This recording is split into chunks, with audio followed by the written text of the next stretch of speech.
Guys, it's been so long. I sincerely apologize for that.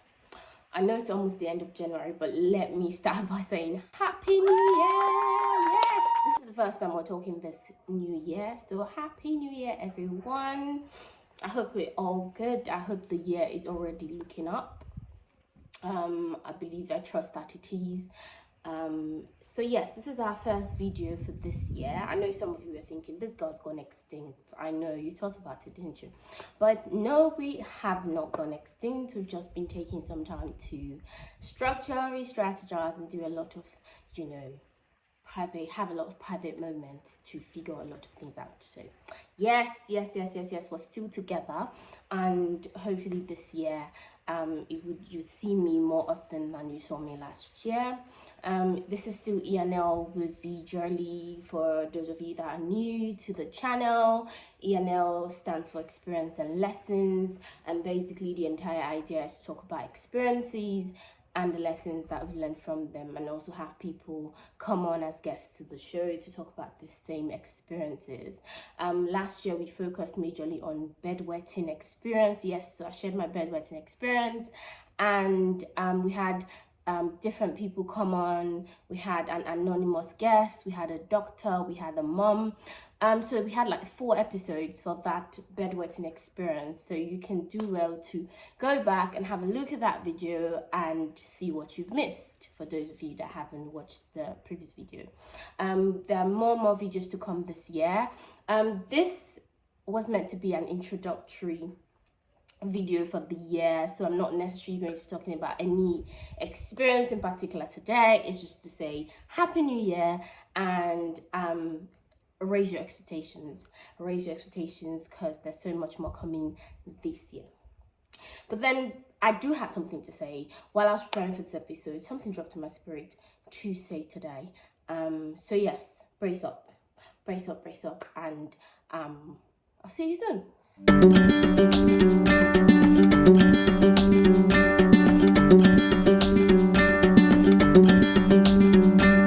Hello again. Yes, so while I was going to do this episode, this is not something that I normally do. I am generally a person who doesn't like to show or express weakness. So I always tend to keep my issues to myself. A lot of my friends that know me, a lot of people that know me very much know that I can be secretive about some certain issues or situations around me when I want to be. So I generally tend to keep issues to myself as they happen. So this is going to be me, being a bit vulnerable today, and it's based on an instruction that I think, that got in my spirit when I was going to do this episode.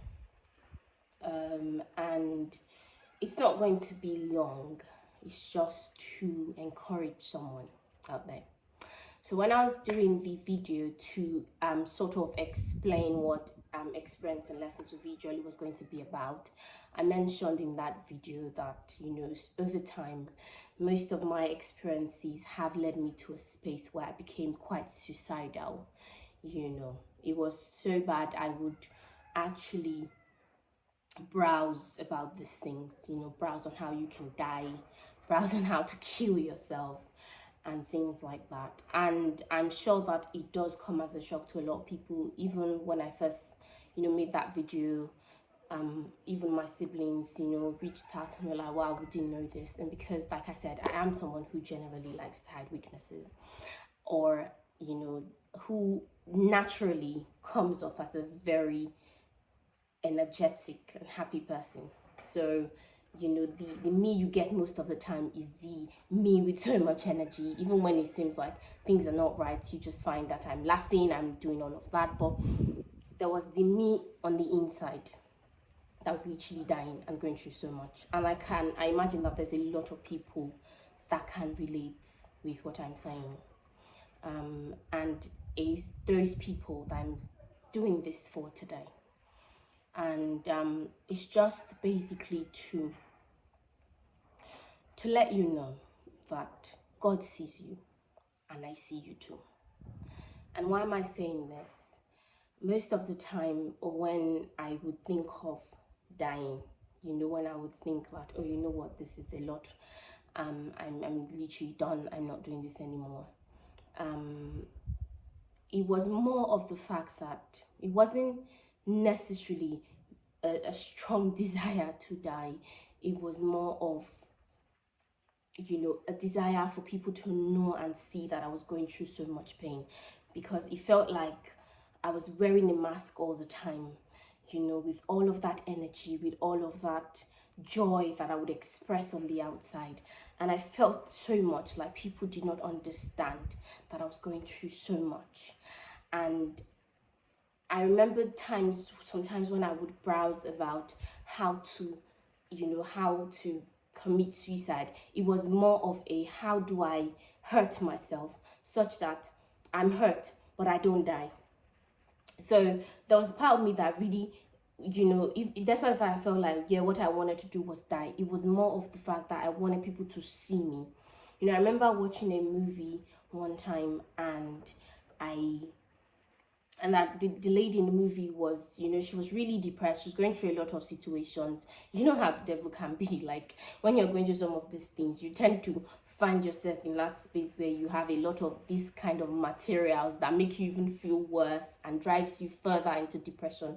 You tend to find them a lot around you. And there was this movie. Then I used to watch a lot of sad movies. I enjoyed watching sad movies. Movies where people are going through so much and they want to die. There was this particular funny song. I wouldn't say funny, but it was a very sad song, that I learnt in one movie that I watched, and I will always sing it to myself. I'm not going to sing it, trust me, because I'm not here to encourage depression or help the devil make you even sadder than you feel at the moment. But there was this sentence that I got in one movie that I saw one time, and it was the statement she made was, I feel like I'm dying in the middle of the street and nobody can see me die. And it resonated so much to me, because that was exactly how I felt. Like, I was going through so much pain. I was literally dying in the middle of the street, but then nobody could see that I was dying. Everybody just thought it was all good. Everything was all well with the world. Victory's so happy. She's so full of energy. She's everything. And that was how everyone felt. And it was so much, because I felt like, why can't you notice? Why can't my parents notice that I'm going through this? Why can't these people notice? Why can my friends see it, that all of this is going on with me? And that was exactly how I felt. And I know that if you are remotely in the same space that I used to be, you can understand everything that I'm saying right now. You probably feel like you're dying in the middle of the street and nobody can see you die. And what I've come to tell you, what God said I should tell you today, is that He can see you and I can see you. God can see you. God sees you. I cannot emphasize enough. I know that you don't understand the situation. I know that you can't make sense of what is going on with you.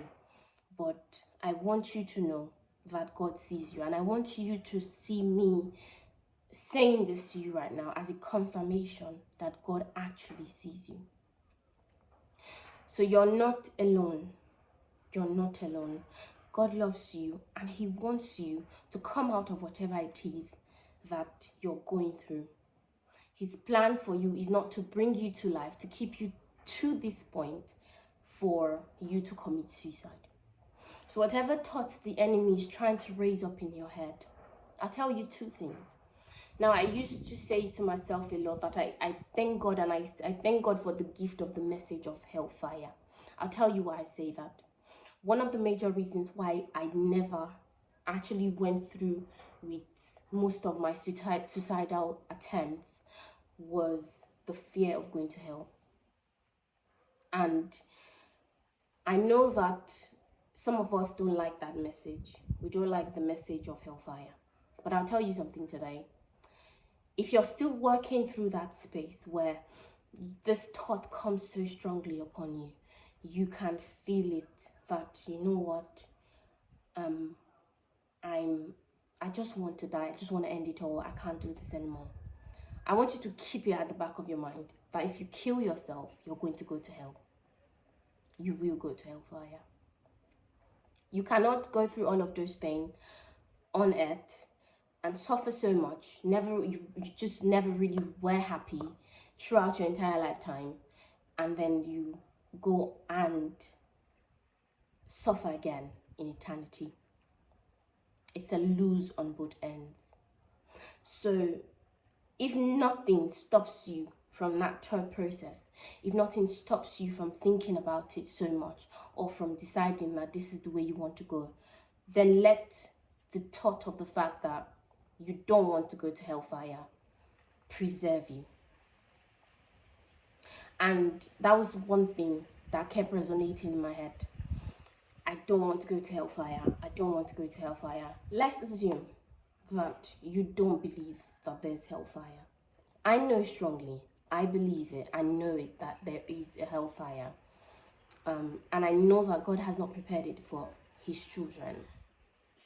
Just say, for the sake of the benefit of doubt, you probably don't believe, oh, there's a hellfire somewhere. What if there is? Think about it.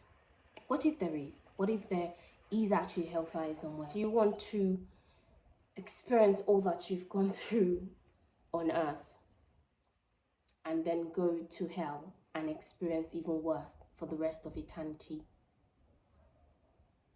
The pain you're feeling now is temporary. If you would allow God help you, which brings me to the second thing I want to tell you. Like I've said earlier, God loves you, God sees you. If you allow God help you, he can heal you. He can help you through this phase, this pain that you feel. He can help you. He can hold you by the hand and he can heal you. And you just realize that all of the pain that you feel right now just goes away because he's willing to take it with him. And then it becomes a thing of the past. It becomes a story you tell. It becomes your survival story. So I'm just here to encourage someone, just like I said, wherever you are, whatever it is that you're going through, whatever the pain is that has gotten you to that point of wanting to take your own life, or feeling like you are done, you don't want to do this anymore, you just want to go and rest. I've come to say to you that there's no rest on the other side. If you kill yourself, you're not going to rest. You're not going to rest. It is not an escape from the pain that you feel now. You're only setting yourself up for more pain. The best option that you have is to allow God take the pain away for you by giving yourself to him and asking him to help you and asking him to heal you. There'll be contact details, and if you want to speak to someone, if you want us to help you in any way, please reach out and we would be more than happy to work with you, to help you in this phase that you're going through. It is better to speak up than to kill yourself. It is better to speak up than to kill yourself. I love you and God loves you more. And remember, God sees you and we see you too. Do enjoy the rest of your day and take care.